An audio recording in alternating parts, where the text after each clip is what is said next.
بسم اللہ الرحمن الرحیم۔ السلام علیکم اسٹوڈنٹس۔ آج ہم لوگوں کا ٹاپک ہے وائلنس، تشدد۔ تشدد جو ہے وہ جارحیت کی شدید قسم ہے۔ جارحیت کا مطلب ہے بہت زیادہ جب بندہ غصے میں آ جاتا ہے اور چیزیں جو ہیں وہ اٹھا کے بھی پھینکنے لگ جاتا ہے، کوئی برتن اٹھا کے پھینک دیتا ہے، کوئی چیز اٹھا کے کسی کو لگا دیتا ہے، تو یہ جو چیز ہوتی ہے دیٹ از جارحیت۔ تو تشدد جو ہے وہ جارحیت کی بھی شدید قسم ہے۔ اس سے مراد جارحیت کا ایسا استعمال ہے، یعنی غصے کا اور اس طرح کا استعمال ہے کہ جو دوسرے کو زخمی کر دے، یا کم از کم اس کا ارادہ جو ہے نا وہ دوسرے کو زخمی کرنے کا ہو۔ یعنی اسے اتنا غصہ آیا ہوا ہے کہ وہ دیکھتے ہی اگلے بندے پہ کوئی چیز اس کو مار دے، یا اس پہ حملہ آور ہو، اور یا اس کا ارادہ کم از کم جو ہے اس کو زخمی کرنے کا ضرور ہو۔ تشدد کا جو مقصد ہے وہ دانستہ طور پر، یعنی جان بوجھ کر دوسرے کو نقصان پہنچانا، اسے زخمی کرنا، یا اسے کوئی تکلیف دینا ہے، یا اس کے لیے کوئی رکاوٹ کھڑی کرنا، اس کے لیے جو ہے وہ کوئی مسائل پیدا کرنا، اور طاقت کا جو ہے وہ اندھا دھند استعمال بھی تشدد ہوتا ہے۔ تشدد اور جارحیت۔ تشدد سے مراد ایسا رجحان ہے جس میں واضح طور پر تخریب کاری موجود ہوتی ہے۔ تشدد جو ہے نا، جیسے واضح طور پر جس میں ڈسٹرکشن جو ہے وہ موجود ہوتی ہے، وہ چیز جو ہے وہ تشدد کہلاتی ہے۔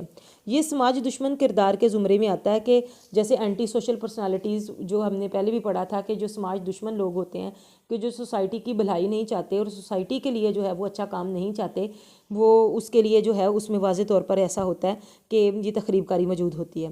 یہ سماج کے دشمن کردار کے زمرے میں آتا ہے۔ ماہرین نفسیات نے تشدد اور جارحیت دونوں کو ایک دوسرے کے متبادل طور پر استعمال کیا، یعنی تشدد بھی اور جارحیت یہ دونوں انٹرچینجیبلی ہیں، یعنی ایک ہی جیسی چیزیں ایک جیسی جگہ پہ استعمال ہوتی ہیں۔ دونوں میں محض شدت کا فرق پایا جاتا ہے۔ جارحیت میں تھوڑی سی شدت کم ہے، تشدد میں جو ہے وہ اس کی شدت زیادہ ہے۔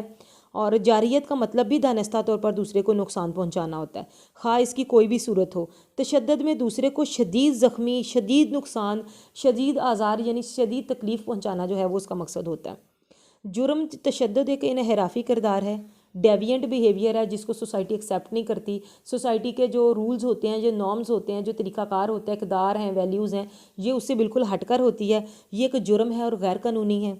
اس کی خواہ کوئی بھی توجیہ یعنی کوئی بھی تشریح کی جائے، کوئی بھی اس کی وجہ بیان کی جائے، یہ ناقابل معافی یہ ہوتا ہے، قابل معافی نہیں ہوتا۔ تشدد جرم ہے اور اس کا واضح مقصد جو ہے وہ تشدد پر قابو پانا ہے۔ تاہم تشدد کے بارے میں کچھ قانونی اور سماجی نقطہ نظر جو ہے وہ مختلف ہو سکتا ہے۔ تشدد سے مراد ایسی قوت ہے جو کسی ٹارگٹ کو تباہ و برباد کرنے کے لیے لگائی جائے، چاہے اس سے خطرہ ہو یا نہ ہو۔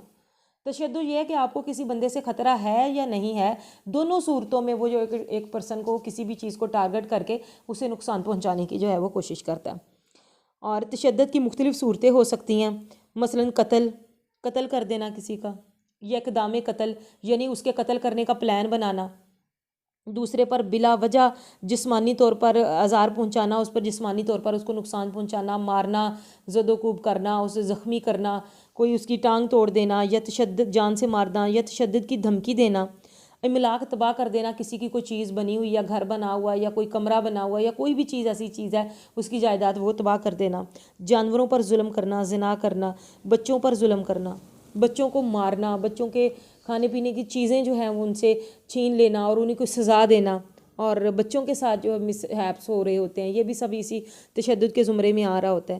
اور کسی کو اپنی قید میں رکھنا، انصاف معطل کر دینا، انصاف کی فراہمی ناممکن کر دینا، انصاف نہ فراہم کرنا، اغوا کرنا، یہ سب جو ہے وہ تشدد کی مختلف صورتیں ہیں کہ وہ تشدد جو ہے وہ کس طرح سے جو ہے وہ سوسائٹی میں لوگوں پہ کیا جاتا ہے۔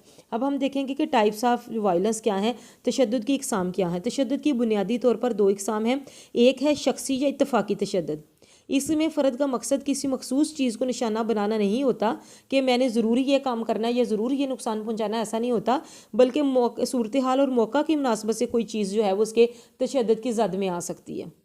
مختلف افراد یا کسی ایک کو تشدد کا نشانہ بنا دیا جاتا ہے، گویا جو بھی اس کی زد میں آ جائے۔ شدت کے لحاظ سے اتفاقی تشدد جو ہے وہ کم درجے کا ہوتا ہے، کیونکہ یہ اتفاقی طور پر کسی کے لگ جاتی ہے، اس کا ٹارگٹ تو نہیں ہوتا کوئی اگلا پرسن، لیکن اپنا بچاؤ کرتے ہوئے اتفاقاً کوئی چیز جو ہے وہ کسی کے لگ جائے یا اس سے گولی چل جائے یا کچھ اور، تو یہ اتفاقی تشدد کہلاتا ہے۔ دوسرا ہے معاونی یا آلاتی تشدد۔ اس سے مراد ہے باقاعدہ گروہ یا جتھا بنا کر تشدد اور جارحیت کا مظاہرہ کرنا، پراپر طریقے سے جو ہے وہ تشدد کرنا، باقاعدہ پلان کر کے کہ دوسرے کو ہم نے یہ نقصان پہنچانا ہے، اس طرح سے کرنا ہے۔ مثلا جنگ میں دشمن سے لڑنا،